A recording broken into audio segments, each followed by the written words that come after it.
Hello everyone, welcome to the logical studies YouTube channel and I am your friend advocate Lakshya Kumar Singh. एक बार फिर आ गया हूं मैं अपने जूरी स्टूडेंट्स के मास्टर नोट्स लेकर। चलिए एक बिल्कुल फ्रेश टॉपिक को शुरू करते हैं। उससे पहले परंपरा के हिसाब से अपन लोग क्या देखने वाले हैं, इंडेक्स को देखेंगे। तो सबसे पहले डेफिनेशन में हमने 24 थिंकर्स करे हैं, एक मास्टर टेबल भी है। नेचर ऑफ लॉ हो गया, सोर्सेज ऑफ लॉ दो पार्ट में हो गया, राइट। स्कूल्स ऑफ जूरिस्प्रूडेंस के ऊपर इंट्रोडक्टिव वीडियो है। एनालिटिकल स्कूल ऑफ जूरिस्प्रूडेंस हो गया, हिस्टोरिकल भी हो गया, सोशियोलॉजिकल भी हो गया। अपन बच्चा पार्टी फिलोसफिकल कर रहे हैं। फिलोसफिकल स्कूल ऑफ जूरिस्प्रूडेंस में एक इंट्रोडक्टिव वीडियो है। उसके बाद हमने इसमें करा किसका, सोक्रेट्स, सुकरात को किया। उसके बाद सोक्रेट्स के जो शिष्य हैं प्लेटो, उनको किया। आज अपन करेंगे एरिस्टोटल को, राइट। तो एनालिटिकल स्कूल ऑफ जूरिस्प्रूडेंस की जितनी भी वीडियोस हैं उनका कोड है ए, आपको A1 A2 A3 मिलेगा। And same case historical school का कोड रहेगा H, सोशियोलॉजिकल का S और फिलोसफिकल का P। तो चलो बिना देर किए शुरू करते हैं फटाक से। तो आज अपन पढ़ेंगे एरिस्टोटल।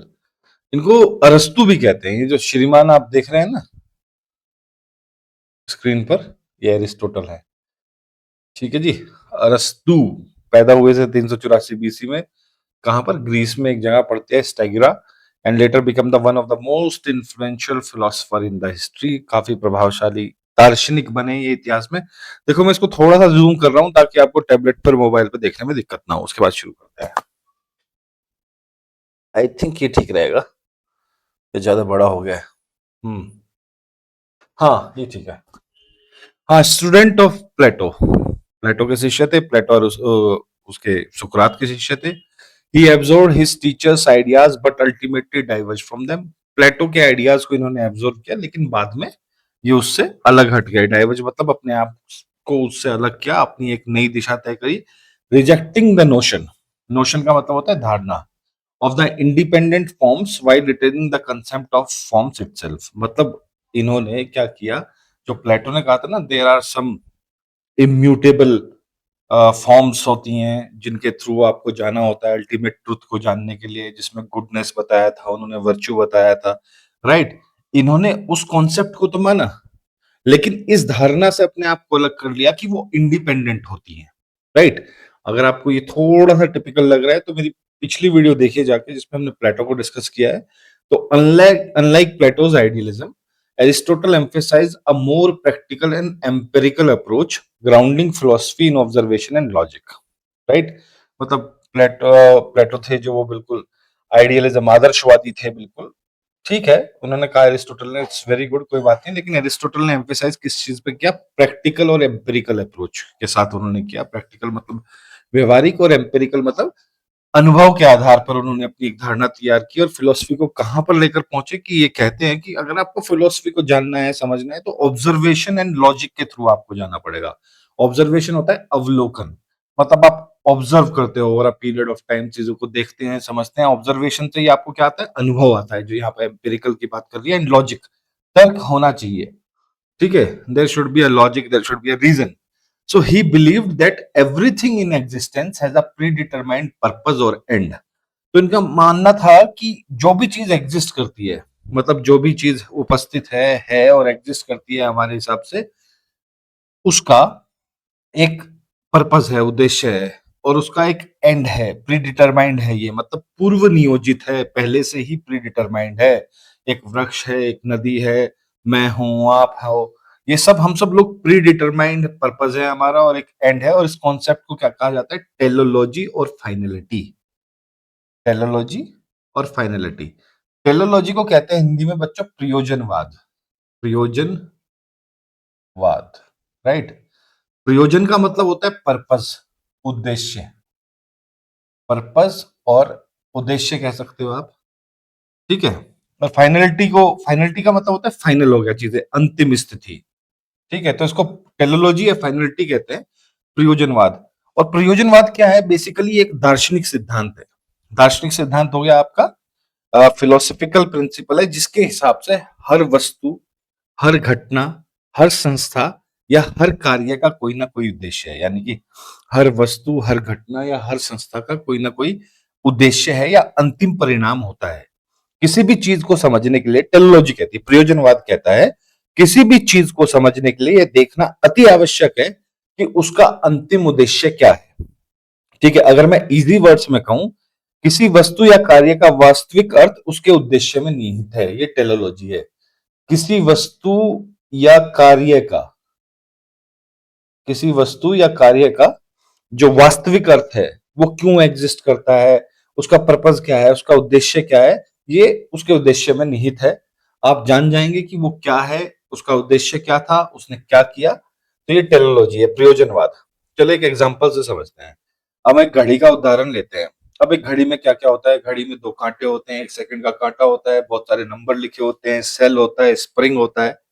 वैज्ञानिक दृष्टिकोण से तो घड़ी में ये सब कुछ हुआ, लेकिन एक प्रयोजनवादी क्या कहेगा, एक टेलोलॉजिस्ट क्या कहेगा, टेलोलॉजिस्ट कहेगा कि घड़ी का उद्देश्य है समय बताना। ये है प्रयोजनवाद। घड़ी वहां क्यों है, वहां समय बताने के लिए है, राइट। अब चलिए और कुछ एग्जांपल लेते हैं। एक काम करते हैं, आंख का एग्जांपल ले लेते हैं। हमारी दो आंखें हैं ना, वैज्ञानिक दृष्टिकोण से आप देखोगे तो आंखों में आपको वो मिलेगा, रेटिना मिलेगा, और जो भी कुछ होता है वैज्ञानिक दृष्टिकोण से, पलकें होती हैं, पलकें झपकती हैं, बहुत सारी चीजें होती हैं आंख में, नसें होती हैं, ये होता है, वो होता है। एक आई स्पेशलिस्ट ज्यादा बताएगा। लेकिन एक प्रयोजनवादी कहेगा आंख यहां पर इसलिए है क्योंकि इसका उद्देश्य है देखना। तो this is what is known as teleology और फाइनलिटी। मुझे लगता है कि आपको समझ में आ गया होगा। अब आगे चलते हैं। For him forms do not exist independently of things. जो कहते थे ना, प्लेटो की कुछ फॉर्म्स हैं वो इंडिपेंडेंटली एग्जिस्ट करती हैं, इनके लिए इंडिपेंडेंटली एग्जिस्ट नहीं करती। Rather every form is the form of something. ये कहते थे कि जो हर फॉर्म है वो किसी ना किसी चीज की फॉर्म है, inseparable from the object it defines. और जिस ऑब्जेक्ट को वो डिफाइन करती है वो उनसे इनसेपरेबल है, अविभाजित है, आप उसको उससे हटा नहीं सकते। ये बिल्कुल प्लेटो से अपने आप को इन्होंने एक तरीके से अलग किया, डाइवर्ज किया, और कॉन्सेप्ट तो उन्होंने वही रखा। ये फॉर्म में बिलीव करते हैं, पर ये कहते हैं कि फॉर्म्स इंडिपेंडेंट नहीं होती है। आप फॉर्म्स को उस चीज से इनसेपरेबल नहीं कर सकते जिसको वो डिफाइन करती है। A substantial form according to Aristotle is the essential attribute that make a thing what it is। ठीक है, एट्रीब्यूट का मतलब होता है गुण। क्या होता है, गुण। Without which it would cease to exit और बिकम समथिंग एल्स एंटायरली। तो एरिस्टोटल कहते थे कि कोई भी सब्सटेंशियल फॉर्म है, उसका एसेंशियल एट्रीब्यूट ये है, उसका मतलब मुख्य गुण ये है कि that make a thing what it is. मतलब वो उस जो चीज हमारी आंखों के सामने, वो उस फॉर्म की वजह से, उस फॉर्म ने उस चीज को उस तरीके से बनाया है जिसके बिना वो बिल्कुल भी एग्जिस्ट ही नहीं करेगा, या कुछ और बन जाएगा एंटायरली, राइट। तो यहां ये प्लेटो से बिल्कुल अलग हो चुके हैं। और प्लेटो ने कहा था कि फॉर्म जो होती हैं वो एग्जिस्ट करती है इंडिपेंडेंटली, राइट। प्लेटो ने कहा कि फॉर्म तो होती है भैया, लेकिन ये जो फॉर्म होती है ये इंडिपेंडेंट नहीं होती। ठीक है, ये उस चीज को डिफाइन करती हैं जिस चीज को ये हमारे सामने रखती हैं, दिखाती हैं। अगर आप उसको ही हटा लोगे वहां से, तो वो एंटायरली पूर्णता कुछ और बन जाएंगी, या वो एग्जिस्ट ही नहीं करेंगी। तो इनकी जो फिलॉसफी थी वो कनेक्टेड थी एथिक्स से, ठीक है, पॉलिटिक्स से, एंड लॉ जो हम पढ़ रहे हैं, विद द नेचुरल ऑर्डर, यानी कि प्राकृतिक व्यवस्था, insisting that man made laws must common to universal principles derived from nature and reason. ठीक है, Aristotle works particularly politics and Nicomachean ethics. Nicomachean ethics के बारे में बात करेंगे आगे। तो एरिस्टोटल का जो काम था पर्टिकुलरली वो राजनीति का था, और निकोमैकियन एथिक्स का था। फाउंडेशन रखी इन्होंने पॉलिटिकल थ्योरी की, मॉरल फिलोसफी की, और न्याय शास्त्र की, जूरिस्प्रूडेंस की। He viewed the state as a natural institution arising from the men's social nature. ये कहते थे कि जो स्टेट है ये एक नेचुरल इंस्टीट्यूशन है, ये जो व्यक्ति समाज में रहते हैं उनके सामाजिक प्रकृति और उनकी सामाजिक व्यवहार से ये इंस्टीट्यूशन बना है। And law is a rational system design to promote virtue and the common good.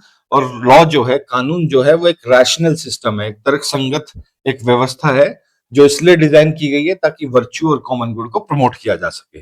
दो criticise for being too deterministic. ठीक है, डिटर्मिनिस्टिक का मतलब होता है नियतिवादी, जो नियति में विश्वास रखता हो। तो इनकी आलोचना का सबसे पहला जो पॉइंट आता है, इनको क्रिटिसाइज किया गया, ये काफी डिटर्मिनिस्टिक थे अपनी टेलोलॉजिकल आउटलुक को लेकर। एरिस्टोटल ने इंसिस्ट किया on grounding law in reason and ethics, कि भैया आप लोग को कानून कहाँ देखने को मिलेगा, विधि आपको कहाँ देखने को मिलेगी, लॉ कहाँ मिलेगा, रीजन और एथिक्स में मिलेगा। और यही कॉर्नरस्टोन था इनकी फिलोसफिकल स्कूल ऑफ जूरिस्प्रूडेंस का, और वेस्टर्न थॉट पर इसने लंबे समय तक असर डाला, अपना प्रभाव दिखाया। तो पूरा नाम देखिए, फुल नेम है एरिस्टोटल, ग्रीक फिलोसोफर है, स्टूडेंट है प्लेटो के, date of birth 384 BC Stagira 322 BC Chalcis, मैं तो इसको चेल्सिस ही पढ़ूंगा, वहां से इनकी रुखसती हुई।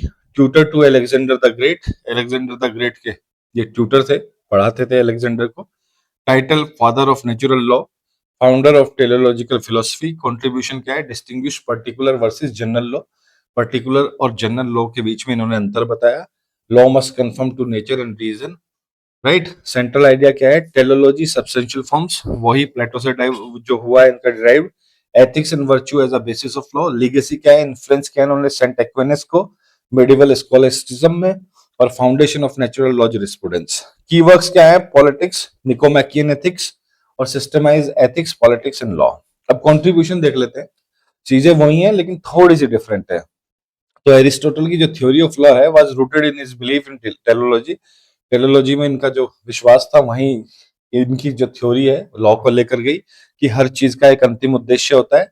The idea that everything in existence has predetermined purpose, जो भी चीज आज उपस्थित है एग्जिस्टेंस में है उसका एक पूर्व नियोजित उद्देश्य है या फाइनल कोज है। इन्होंने प्लेटो की doctrine of forms, independent forms को रिजेक्ट किया, ठीक है, उससे डाइवर्ज हो गए, बल्कि आर्ग्यूमेंट दिया कि instead that forms are inseparable from the object they define, और जो फॉर्म्स जिन ऑब्जेक्ट्स को डिफाइन करती हैं या जिन ऑब्जेक्ट्स में से रिफ्लेक्ट होती हैं, बताती हैं we are in existence with this object, वो उस ऑब्जेक्ट से इंसेपरेबल है, तो ये इंडिपेंडेंट तो हो ही नहीं सकती। तो मैं एक बार यहाँ पे आपको बताना चाहूंगा, अगर आपको एरिस्टोटल को समझना है बहुत अच्छे से, तो हमारी जो पहली वीडियो है प्लेटो के ऊपर वो आपको देखनी पड़ेगी। For him a substantial form is the essential attributes, मतलब एक महत्वपूर्ण गुण है, that gives things is identity. एक जो सब्सटेंशियल फॉर्म है वो एक एसेंशियल एट्रीब्यूट है किसी भी चीज का जो उसको आइडेंटिटी देता है, जिसके बिना it would cease to exist, जिसके बिना वो ऐसा नहीं रहेगा जैसा हमें दिखाई दे रहा है, ठीक है, या कुछ और बन जाएगा। इन jurisprudence, Aristotle distinguished between particular laws which are codified and vary from state to state and general laws which are unwritten, universal and derived from nature. Jurisprudence में, न्याय शास्त्र में एरिस्टोटल ने एक अंतर बताया पर्टिकुलर लॉज में और जनरल लॉज में। पर्टिकुलर लॉज वो लॉज थे जिनको कोडिफाई किया गया, लिखा गया, राइट, और जो स्टेट टू स्टेट अलग करते थे, स्टेट टू स्टेट और सोसाइटी टू सोसाइटी डिफरेंट होते थे, मतलब जैसे भी देश काल परिस्थितियां। और जनरल लॉज जो होते थे वो अनरिटन होते थे, कहीं भी नहीं लिखे होते थे, यूनिवर्सल थे, सार्वभौमिक, यानी कि सबके ऊपर एप्लीकेबल, और स्वयं नेचर से, प्रकृति से ड्राइव हुए थे, जिसमें आप कह सकते हैं कि virtue and ethics. He maintain that these general laws are universally valid and discoverable through reason, और इन्होंने कहा कि ये जो जनरल लॉज है जो अनरिटन है, यूनिवर्सल है, ड्राइव्ड फ्रॉम नेचर, वर्च्यू और एथिक्स, ये क्या है, यूनिवर्सली वैलिड है, मतलब हर जगह पर इनको वैधता प्राप्त है और आप इनको खोज सकते हैं कैसे, थ्रू रीजन, कारण के थ्रू।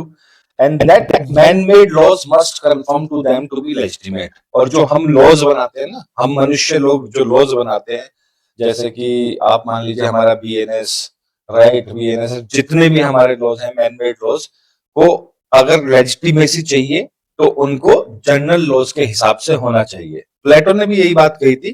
प्लेटो ने कहा था कि जो जनरल लॉज हैं वो मैन मेड लॉज को इनपरफेक्ट लॉज मानते थे वो, और मैन मेड लॉज को कहते थे कि वो जनरल लॉज से काफी कम है, काफी कमतर है, काफी नीचे है, और जनरल लॉज काफी ऊपर है, राइट। आगे चलते हैं। Laws in his views was not merely a command but a rational system designed to promote virtue in the common good. तो उनके हिसाब से ये एक merely a command नहीं थी, जैसे ऑस्टिन ने कहा कमांड ऑफ सोवरन है, बल्कि एक रैशनल सिस्टम है, मतलब एक तर्क संगत व्यवस्था है। तर्क संगत व्यवस्था, रैशनल सिस्टम, मतलब जिसकी एग्जिस्टेंस किसी कारण से हो, बेवजह ना हो, और इनको डिजाइन किया गया था वर्च्यू को प्रमोट करने के लिए और कॉमन गुड को प्रमोट करने के लिए। His ethical philosophy emphasized the cultivation of virtue as the highest aim of human life. ये कहते थे कि अपन जितना भी कल्टीवेट करेंगे वर्च्यू को, मतलब जितना भी हम वर्च्यू को बढ़ाएंगे, जितना भी हम वर्च्यू के बारे में बात करेंगे, सद्गुणों के बारे में बात करेंगे, कॉमन गुड के बारे में बात करेंगे, ये और इनको अचीव करेंगे, ये हाईएस्ट एम होना चाहिए ह्यूमन लाइफ का। And he saw law as a means of guiding individual towards this end, और इन्होंने कहा कि लॉ का काम क्या है कि ये इंडिविजुअल को गाइड करे, रास्ता दिखाए टुवर्ड्स दिस एंड, मतलब वर्च्यू के बारे में बात करना, कॉमन गुड के बारे में बात करना, मतलब अपने आप को एक तरीके से अलाइन करना जनरल लॉज के साथ। In politics Aristotle describe the state as a natural institution, इन्होंने स्टेट को एक नेचुरल इंस्टीट्यूशन माना। और ये कहां से आया? From man's inherent social nature. Inherent का मतलब होता है अंतर्निहित, और व्यक्ति का जो सोशल नेचर है ना, उसकी वजह से ये जो इंस्टीट्यूशन है, नेचुरल इंस्टीट्यूशन स्टेट, ये बाहर निकला। And argued that the justice and law are essential for its proper functioning, और जस्टिस, न्याय और कानून बहुत एसेंशियल है स्टेट की फंक्शनिंग के लिए, right. While his teleological approach has been criticized for being over deterministic, Aristotle's insistence on the grounding law in reason, ethics, and natural order made him a central figure in the philosophical school of jurisprudence. हालांकि काफी आलोचना झेलनी पड़ी इनको अपने प्रयोजनवाद के लिए, टेलोलॉजी के लिए, लेकिन इन्होंने इंसिस्ट किया कि अगर आपको लॉ को ढूंढना है तो आप उसको रीजन में ढूंढिए, एथिक्स में ढूंढिए, और नेचुरल ऑर्डर यानी कि प्राकृतिक व्यवस्था में ढूंढिए। और यही कारण था फिलोसफिकल स्कूल ऑफ जुरिस्प्रूडेंस में इनका एक प्रोमिनेंट फिगर के तौर पे आगे आने का, राइट। क्विक बाइट्स लेते जाइए। He believed in teleology, प्रयोजनवाद, finality, that everything that exists has a predetermined end. He rejected Plato's theory of forms, but not the notion of form itself. यानी कि प्लेटो की जो थ्योरी थी, थ्योरी ऑफ फॉर्म्स या doctrine of forms, उसको इन्होंने reject किया, लेकिन कॉन्सेप्ट को रिटेन कर लिया। क्योंकि प्लेटो कहते थे ये फॉर्म्स इंडिपेंडेंट होती हैं, लेकिन एरिस्टोटल ने कहा कि फॉर्म्स इंडिपेंडेंट नहीं होती हैं, वो इंसेपरेबल हैं उस ऑब्जेक्ट से जिसको वो डिफाइन करती हैं। For him form do not exist independently of things, every form is the form of something, ठीक है। A substantial form is a kind that is attributed to a thing without which that thing would be of different kind or would cease to exist altogether. ये कर चुके हैं हम, अब आगे चलते हैं। एस्पेक्ट्स देख लीजिए। बेसिस ऑफ लॉ क्या था इनका? Teleology, everything as a nature और and purpose, natural and purpose. Forms क्या है? Rejected plateaus independent forms, every form is the form of something. Substantial form essential attribute है किसी भी चीज का, विदाउट इट वो चीज एग्जिस्ट ही नहीं करेगी या टोटली कुछ और बन जाएगी। जस्टिस, दो पर्टिकुलर लॉ जो कि कोडिफाइड है, मैनमेड है, वर्सेस जनरल लॉ, यूनिवर्सल है यानी कि नेचर के लॉ है। General law derived from nature and virtue, ठीक है। स्टेट क्या है? नेचुरल इंस्टीट्यूशन है, वो कहां से निकला है? मैन के सोशल नेचर से निकला है। Works, politics, Nicomachean ethics, systematize ethics in the political theory, criticism, teleology seen as rigid and deterministic, over emphasis था नेचुरल पर्पस पर। और लीगेसी क्या है? इन्होंने बाद में इन्फ्लुएंस किया एक्विनेस को, medieval natural law, foundation of moral and the legal philosophy. Major works देख लेते हैं, थ्योरीज बाय एरिस्टोटल। तो निकोमैकियन 340, निकोमैकियन एथिक्स 340 बीसी में। इसमें क्या दे रखा है कि explore virtue ethics, argue that the highest human good is eudaimonia, यानी कि फ्लोरिशिंग और happiness achieve through cultivation of virtue. तो ये जो इनका वर्क है, बुक है निकोमैकियन एथिक्स, इसमें एक्सप्लोर किया है इन्होंने वर्च्यू एथिक्स को, और आर्ग्यूमेंट दिया है कि ह्यूमन गुड की हाईएस्ट फॉर्म क्या होगी? यूडेमोनिया, जिसका मतलब होता है कि हैप्पीनेस को फ्लोरिश करना और इसको अचीव करना through cultivation of virtue. Politics 330 BC, foundational text है पॉलिटिकल फिलोसफी पर। स्टेट को डिस्क्राइब किया गया है एज अ नेचुरल इंस्टीट्यूशन, अंतर बताया गया है कॉन्स्टिट्यूशंस में, and link law to justice and common good. Metaphysics 340 BC, examines beings, substance and causality, इनको एग्जामिन करती है। Develop the theory of substantial form and the concept of teleology, final cause, ये metaphysics में इन्होंने दिया था। Rhetoric 330 BC, right. इसका क्या हुआ? इसमें treatise on the persuasion and the communication, connect rhetoric with ethics and politics, showing its roles in civic life. आगे चलते हैं। उसके बाद आता है पॉलिटिक्स 335 बीसी में, analysis of literary theory specially tragedy, introduce concept of catharsis and the dramatic structure. और उसके बाद आता है पोस्टीरियर एनालिटिक्स 350 बीसी में, work on logic and scientific method, outline deductive reasoning and the basis of empirical knowledge. Right guys, यहाँ पे हमारा Aristotle समाप्त होता है। अब हम करेंगे मार्कस टूलियस सिसेरो को अगली क्लास में। तो प्लीज चैनल को शेयर कीजिए, लाइक कीजिए, सब्सक्राइब कीजिए, कमेंट सेक्शन में फीडबैक देना मत भूलना। हमें कनेक्ट कर सकते हैं आप logicalstudies.com पर, Telegram channel TLS UGC net law, और व्हाट्सएप पे 7302606241। So this is your friend advocate Lakshya Kumar Singh, signing off for the day. See you tomorrow. तब तक के लिए स्वस्थ रहिए, सुरक्षित रहिए। Thank you very much.